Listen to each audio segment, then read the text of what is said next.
Vamos iniciar os trabalhos nesta manhã, iniciando o culto.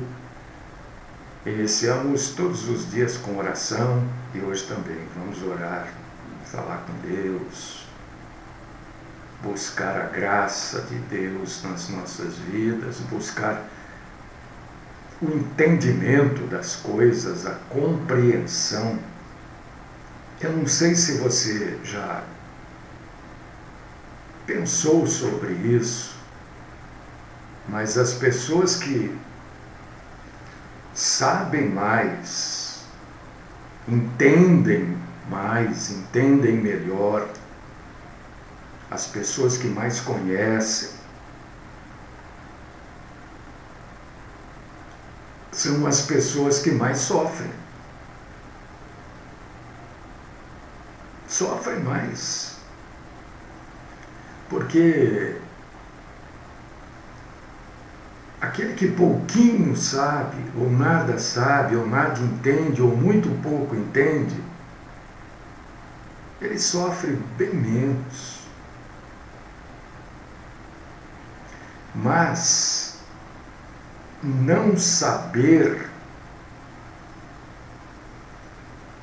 não vai livrar ninguém do castigo. Não entender, não concordar, não vai livrar ninguém do castigo. Deus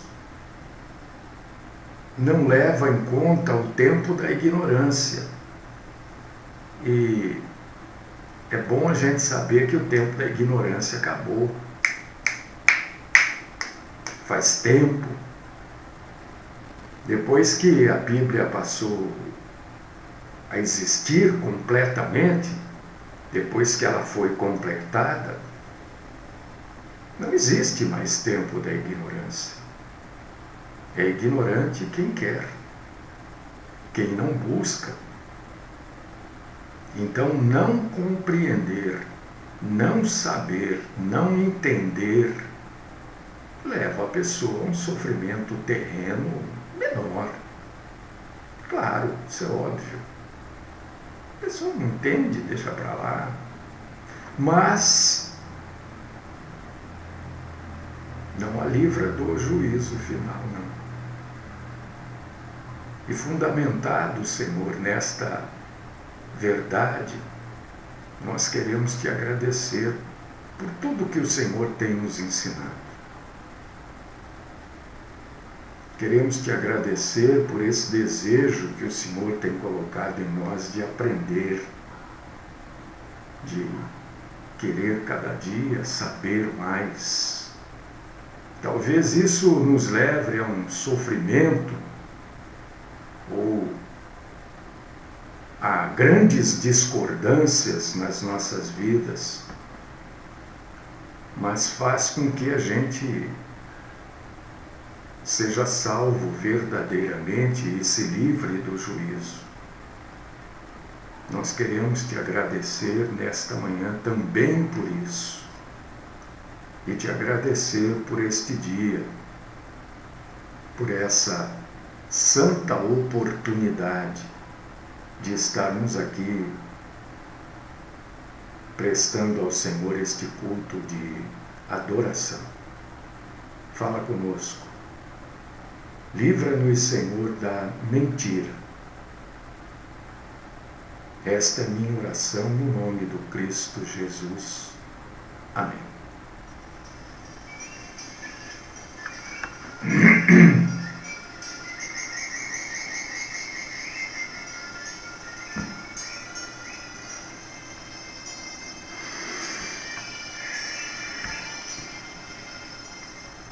Meus irmãos, minhas irmãs, o que já foi cumprido para o fim dos tempos? Bom, eu entendo, e ninguém é obrigado a entender como eu, porque isso é um entendimento particular, pessoal. Eu entendo que já foi cumprido tudo. não falta cumprir mais nada para o início. A gente chama o início do fim dos tempos o arrebatamento da igreja. E a igreja não foi arrebatada ainda, né? Então, não iniciou-se o período da tribulação, que vai se iniciar a partir do momento do arrebatamento da igreja. Agora vamos ver se isto está realmente na Bíblia, vamos ver se isso é da forma que está na Bíblia, né? Vamos dar uma olhada hoje no que já foi cumprido para o fim dos tempos. Eu entendo, e vou repetir isso é entendimento particular, pessoal, que já foi cumprido tudo, só falta o arrebatamento. Mas então por que não acontece o arrebatamento? Porque a Bíblia fala até que tenha entrado um determinado número de salvos, né? Entrado na igreja, que esta vai ser arrebatada. Então, eu entendo que a igreja não foi arrebatada ainda, porque este número ainda não foi cumprido. Vamos ver na Bíblia. Abre aí Apocalipse, capítulo 4, versículo 1. Porque até o capítulo 4, você vai ver que está falando das cartas, né?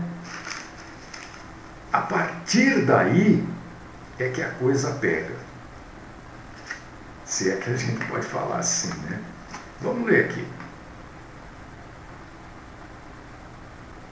O capítulo 4 inicia-se com a visão do trono de Deus. João, a partir daqui, começa a ter a visão do trono de Deus. E ele escreve assim: depois destas coisas olhei, e eis que somente uma porta aberta no céu, como também a primeira voz que ouvi, como de trombeta, ao falar comigo, dizendo: sobe para aqui, e te mostrarei o que deve acontecer depois destas coisas. A partir daqui é que a coisa começa a acontecer realmente.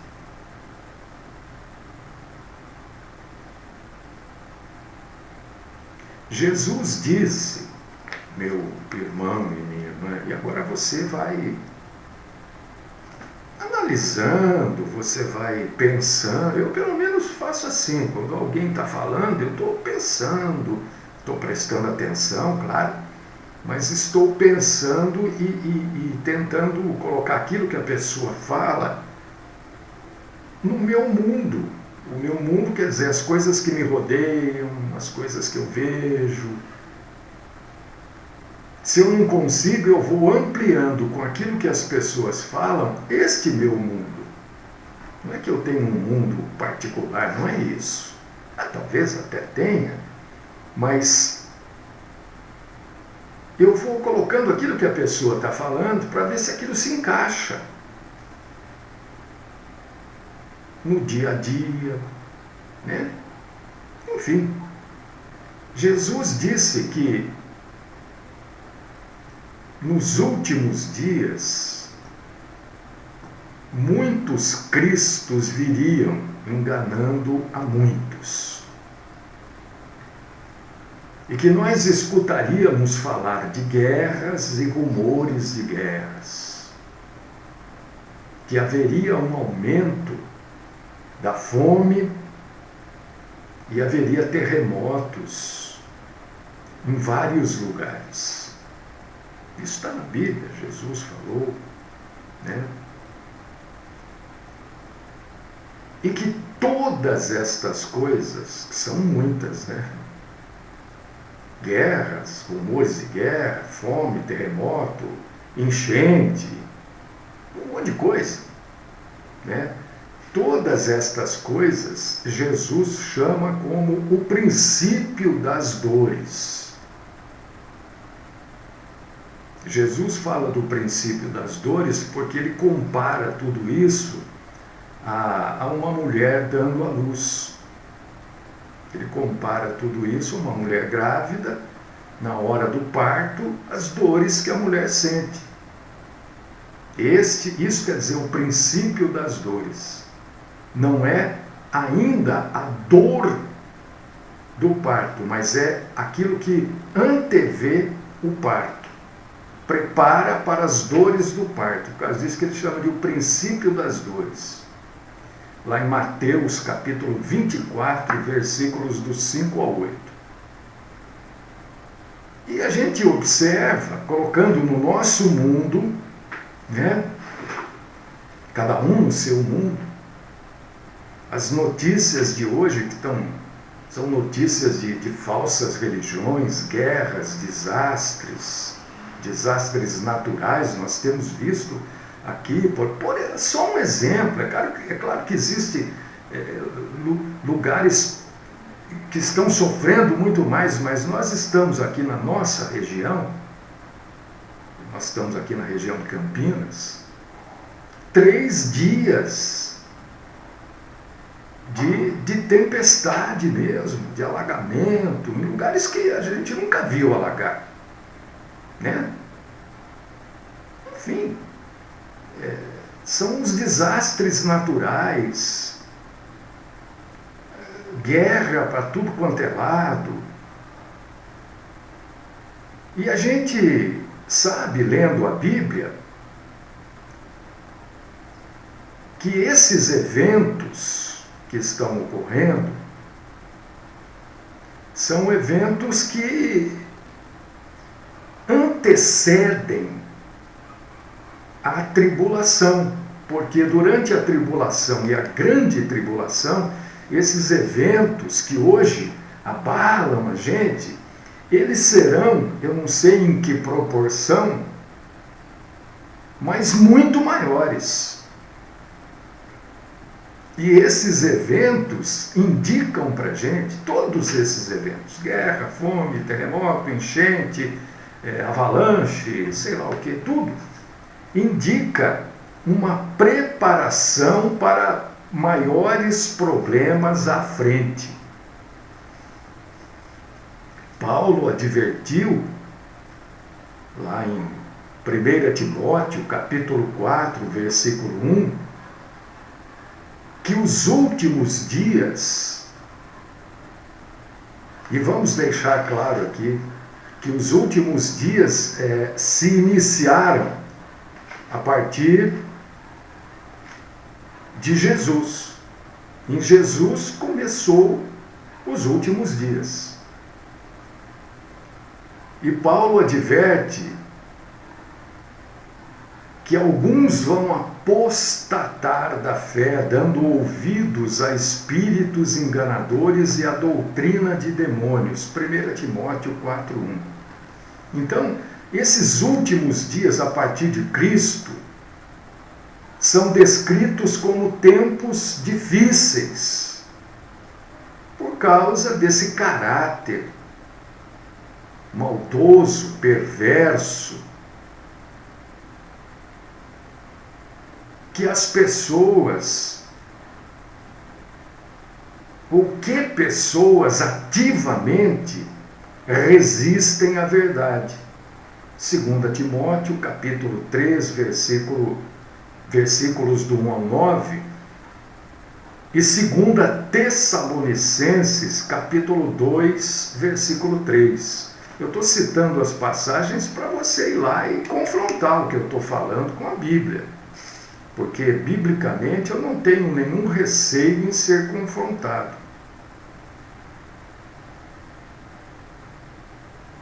A lista de coisas que os homens serão e farão nos últimos dias é uma lista enorme. E ninguém pode negar, ou eu pelo menos imagino que não, né? Qualquer pessoa que tenha bom senso não vai negar a verdade. Porque quem nega a verdade? Ou a pessoa é desonesta, a maioria nega por desonestidade, e outros negam a verdade porque não conhecem a verdade. Mas nenhum deles são indesculpáveis. Então essa lista de como o homem vai ficar ruim, está ruim, é uma lista muito grande. E ninguém vai negar que qualquer homem, qualquer pessoa que a gente conhece, inclusive eu, inclusive você, pelo menos um defeito moral dessa lista tem.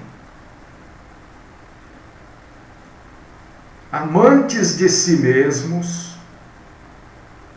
amantes do dinheiro, presunçosos, soberbo, blasfemos, desobedientes aos pais, ingratos, profanos, sem afeição natural, implacáveis, caluniadores, sem domínio próprio, brutais, não amantes do bem, traiçoeiros, imprudentes, vaidosos, amantes do prazer em vez de amantes de Deus, tendo aparência de piedade, mas negando o seu poder. 2 Timóteo, capítulo 3, versículos 1 e 2. Não sei. Eu me enquadro aqui, eu não vou dizer que não. Infelizmente.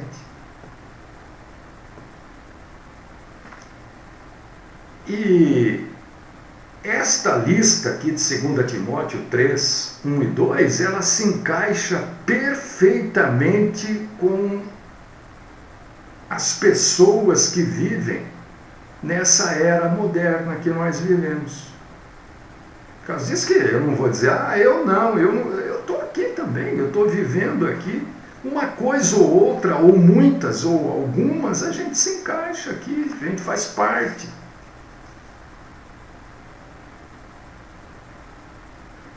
Esse mundo aqui do século XXI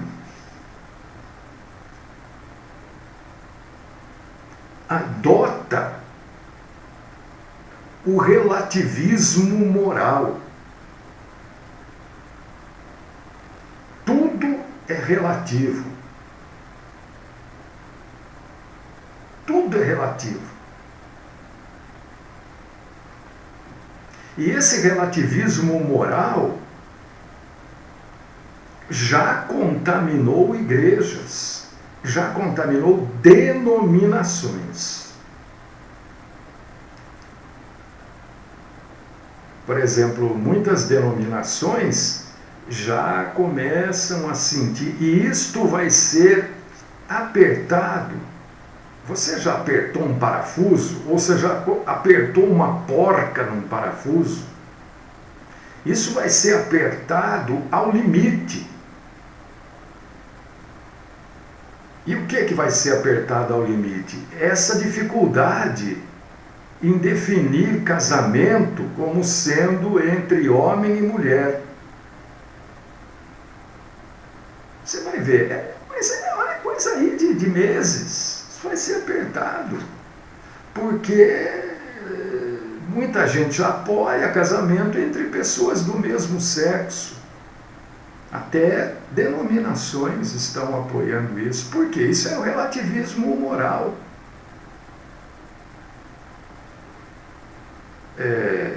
Sabe, pessoas do mesmo sexo se se esfregando aqui, ali, se beijando em locais, sabe? São coisas, óbvio, que sempre existiram, mas eram reservadas. Eram coisas feitas, eu não vou dizer as escondidas, mas eram coisas feitas entre quatro paredes. Hoje não, hoje é uma afronta.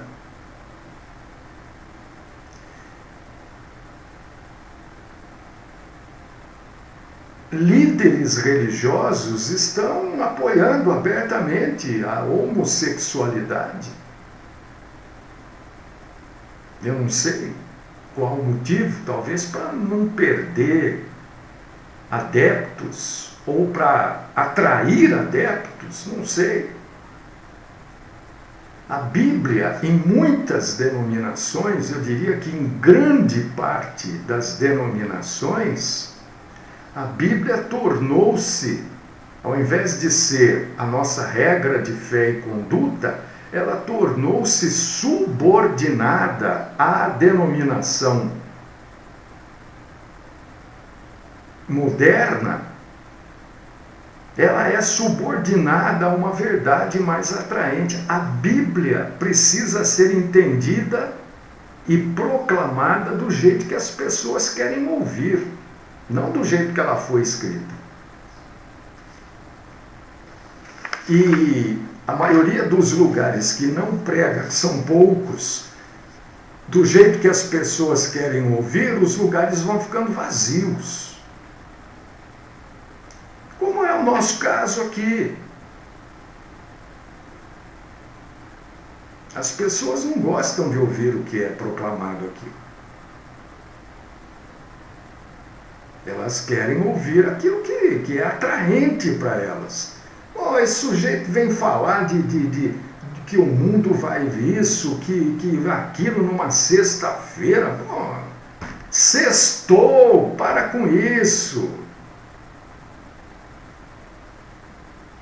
Não, ô Nelson, deixa eu dizer uma coisa para você. Daqui a pouco não. Daqui a pouco não. Se pessoas do mesmo sexo chegarem para um pastor e falarem, olha, nós vamos nos casar, queremos que você faça o casamento, e ele disser que não vai fazer, e o casal do mesmo sexo chamar uma viatura, vai todo mundo para a delegacia. Já é assim. Já é assim. Então não é daqui a pouco, não, já é assim. Outra coisa que vai mostrando para a gente que tudo está muito próximo do fim, irmão, vai para a delegacia aí, o pastor que não quis fazer o casamento, né, ele vai ter que constituir um advogado para defendê-lo, e aí já vai aí uns 5, 6 mil, 10 mil reais, que não sei, se fosse no meu caso, por exemplo, eu diria, não vou pagar advogado. Entendeu? Então já é assim, não pensa... Ninguém disse você é obrigado a fazer, só que se você não fizer, chama a viatura, todo mundo para a delegacia, vai lá, olha, esse aqui está dizendo que esse aqui não quis fazer o casamento deles, é homofobia, pronto, acabou. Uma outra coisa que a gente observa, isso é na nossa linha, no nosso campo de observação, a formação da União Europeia, é que essas televisões, a internet, está uma vergonha a internet. Essas páginas desses sites gastam um espaço enorme para ficar falando desse negócio de BBB. E não falam do que está acontecendo na Europa. É só quando sabe, a Rússia ou a Ucrânia fazem um ataque muito grande, que morre mais de 10 pessoas, é que eles colocam lá. Se morrer 1, 2, ferir 500, não coloca nada. Ninguém fala que a inflação na Europa está bombando, ninguém fala nada. Claro que não. Falar para quê? Vamos falar do BBB, vamos falar de que não sei quem, o cantor cancelou o show, é isso que eles falam. Mas a formação da União Europeia,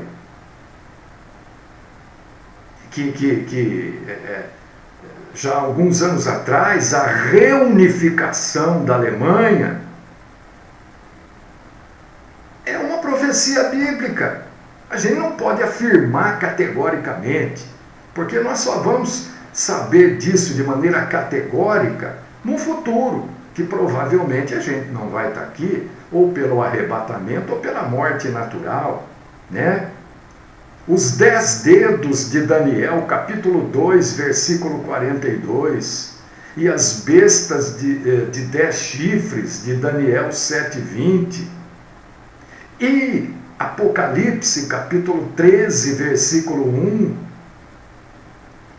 são referências de um renascido Império Romano, que vai deter o poder durante o período da tribulação e da grande tribulação. E você vê que tudo isso faz parte de peças que vão se encaixando.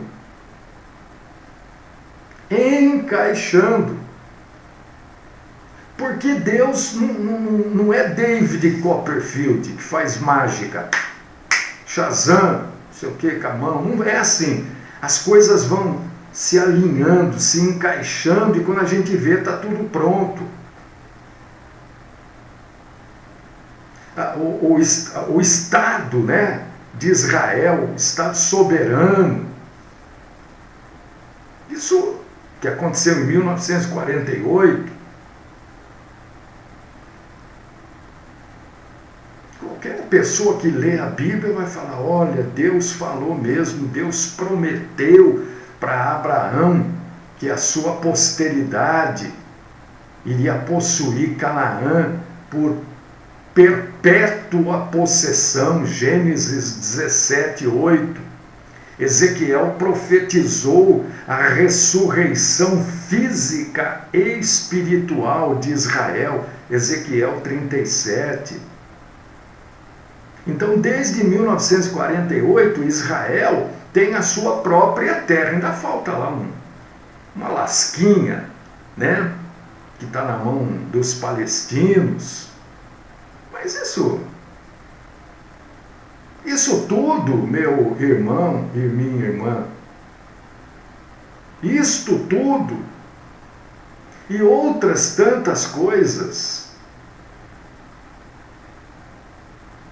são coisas importantes quando a gente relaciona com as profecias do fim dos tempos.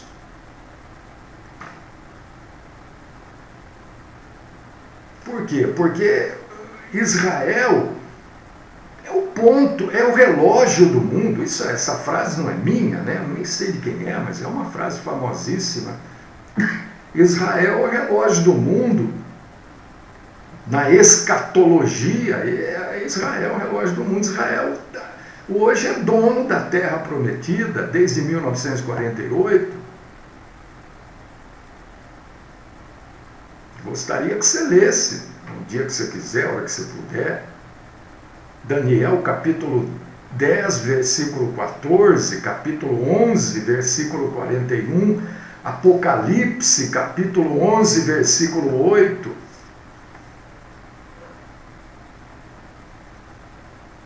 O que eu quero que você entenda é o seguinte: isso tudo que eu estou falando, que qualquer outra pessoa venha a falar, né? A gente não pode usar como prova bíblica de que estas coisas mencionadas e outras coisas sejam o cumprimento de determinada profecia do final dos tempos. Por que a gente não pode usar? Porque isso somente será comprovado quando o final dos tempos estiver ativo. E aí nós não estaremos aqui. Mas que são eventos semelhantes àqueles que a Bíblia descreve, isso são.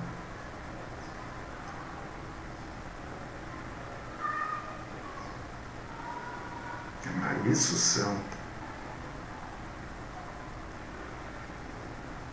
Tem coisas que a gente também não deve, não é que não pode falar, é que não deve falar para não criar um problema maior ainda para a gente, né?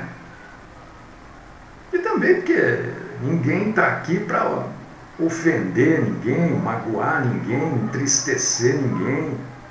Mas tem coisas que não precisam ser assim, né, escancaradas. Cada um faz da sua vida o que quer. Mas não é porque você faz da sua vida o que quer que você precisa fazer com que as pessoas saibam e aceitem você do jeito que você é. Não, você faz da sua vida o que você quer. Problema seu. Você quer comer prego? Coma prego. Você quer mascar vidro? Masque vidro, mas isso é um problema seu. Porque quando você quer que os outros saibam que você come prego e acha gostoso, que você masca vidro e acha uma delícia, você está querendo simplesmente se exibir. Você quer se exibir. Ou você quer trazer outras pessoas para mascarem prego também, para ver se é bom. Você não está contente e talvez em dúvida de mascar prego, chupar prego, mascar vidro. Então você quer trazer outras pessoas para que elas falem para você, é bom, é ruim, não gostei. Não é? Faça o que você quer da sua vida, você vai dar conta, você e seu corpo vão dar conta daquilo que você fizer com a sua vida. Agora, eu não preciso arrastar pessoas para fazerem o que eu faço, ou o que eu gosto. Cada um faz aquilo que gosta e quer, cada um tem um caráter, uma personalidade.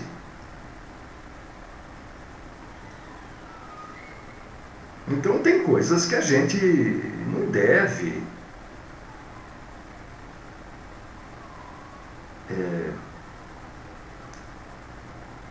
eu usaria um termo muito antigo que diz assim, não é de bom alvitre. Ou não é de bom tom falar sobre isso. O que você quer fazer, você faça, problema seu. Mas não precisa trazer pessoas para fazerem.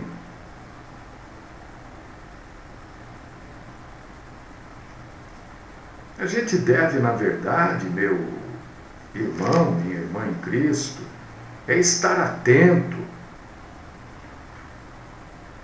a todos esses sinais e outros tantos que a gente, vez por outra, fala aqui, né? Porque o nosso Senhor Jesus nos disse que o retorno dele, porque Jesus vai voltar, entenda, isso precisa ser bem entendido. O arrebatamento da igreja ele é um evento mundial pelas consequências que ele vai trazer para o mundo. Mas ele é um evento particular para a igreja. O que quer dizer isso? Agora eu não entendi. É o seguinte, é que ele é um evento mundial, porque o mundo todo vai ser afetado com o arrebatamento, mas não é o mundo todo que vai ver Jesus vai ver Jesus e vai ver os crentes subindo, indo para o céu. Não é assim. Ele vai ter consequências mundiais, o arrebatamento. Mas só os crentes irão ver Jesus e subir para ele, porque o arrebatamento é o retorno de Jesus para os que lhe pertencem, para a igreja. Na verdade, é a igreja que será arrebatada. E como a igreja é composta de pessoas, igreja não é prédio, né? Isso eu já falei, sei lá quantas milhares de vezes. A igreja não é prédio, não é banco, não é ventilador, não é estacionamento. A igreja são pessoas. Ou a igreja é pessoas, nem sei qual seria o correto aí. Entendeu? E Jesus disse que ele virá como um ladrão na noite. Apesar de que hoje, né, nesse mundo que a gente vive, ladrão tem qualquer hora. É que naquela época o ladrão normalmente usava a calada da noite, a escuridão da noite para roubar alguém. Hoje não, hoje é a luz do dia. Você vê como o homem está sem nenhum tipo de escrúpulos, né? Mas Jesus usa a noite, né? Ladrão na noite. Em 2 Pedro, capítulo 3, versículo 10, ele diz assim, quando ele diz que ele viria como um ladrão na noite, ele está dizendo de maneira inesperada, sem aviso prévio. Não vai avisar, olha, daqui meia hora eu vou vir buscar a igreja, viu? Não vai ter uma dessas senhoras aí que se diz, normalmente são missionárias, missionária de nada, né? Normalmente, essas profetisas de Araque, olha, Jesus, eu sonhei, Jesus falou que tal dia, não vai ser assim, amanhã, meio-dia, ele vai arrebatar a igreja, não vai ser assim não.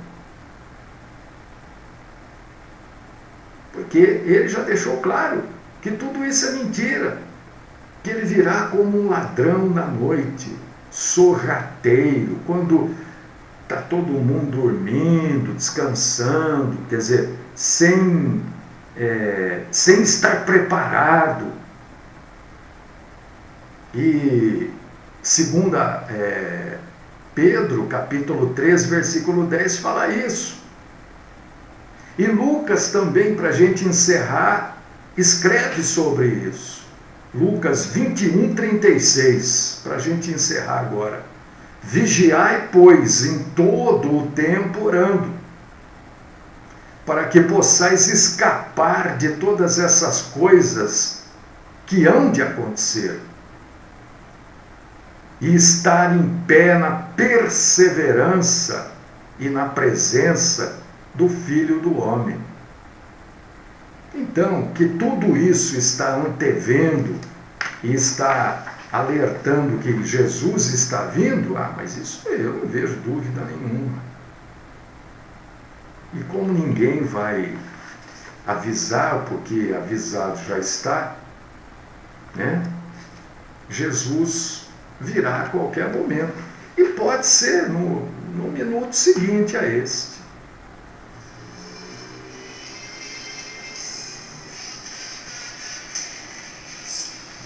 Deus e Pai Todo-Poderoso, nós glorificamos, engrandecemos o Senhor por mais este alerta.